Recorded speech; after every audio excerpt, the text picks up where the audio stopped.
The minute a man says he's busy, acts like he's busy, behaves like he's busy, insinuates that he's busy, make sure it's the last time that he does that. And when I say busy, I mean like all things that are associated with a person being busy. Canceling last minute, breaking promises, not showing up when you agree to, what else? Having poor communication, lack of communication, inconsistent communication, all things that align with busy. You must understand that it is being done and it is being displayed on display for you in order to destabilize you emotionally. It is human psychology, okay, for when one is unsure, right? When you are uncertain, for you to chase clarity. Men know exactly what they're doing. They deprive you of affection, of consistency, of all of those things, all of those intangibles, in order to humble you, to manage your expectations, to again destabilize you emotionally, to get you to pursue them, to get you to chase them, to get you to lower your self-esteem, lower your standards, to gain easier access, to get you to orbit them, to get you to forsake the things in your life that you deem as important, and to adapt them, you know, and to adapt what you feel like is necessary for you to do or be in order to be chosen by them. I was talking to a friend earlier who was telling me or venting to me about a guy who she was dating who was displaying some of these behaviors. And I told her that men are like children. So backstory, one of the first jobs that I've ever had was I worked with children as a teenager. And even now, I always foster great relationships with children. To this day, I still do. I'm amazing with kids. And children learn this form of manipulation very early, and it grows. There's something that they do not lose as they mature.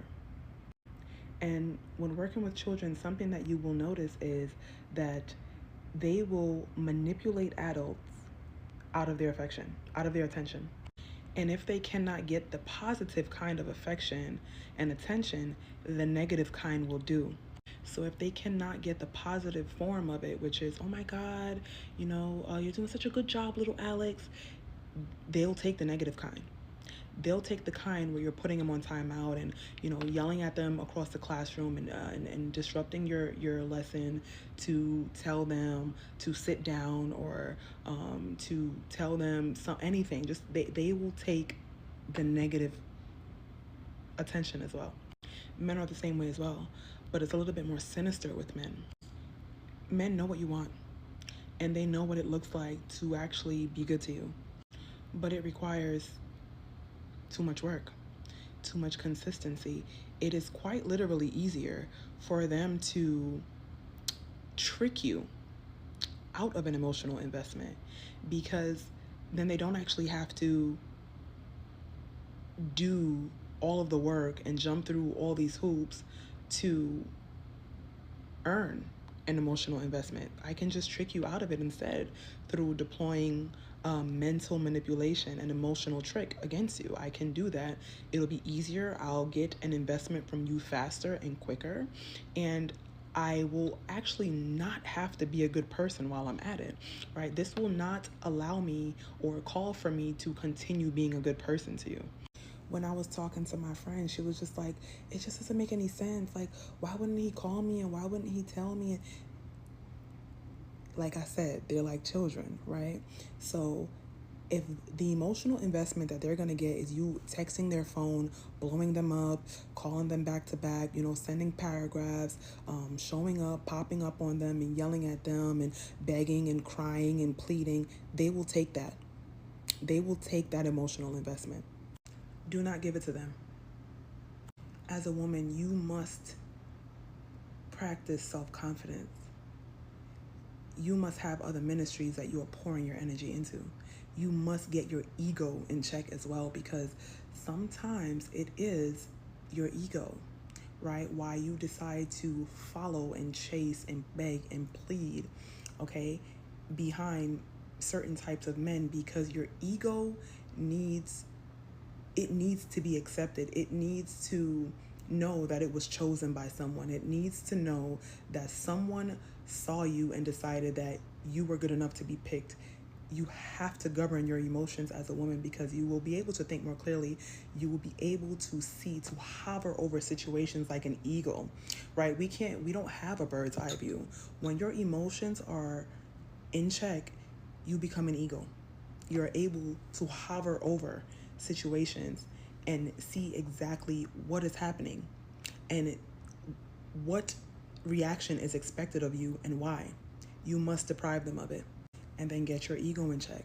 Your ego is what's causing you to fight to be in situations that are not good for you to be in, because it so desperately wants the satisfaction of being picked, of being chosen, of feeling like it's good enough. And when my friend is like, oh, but I don't understand why he wouldn't this or why he wouldn't that, what I will leave you with is things that do not make sense do not happen.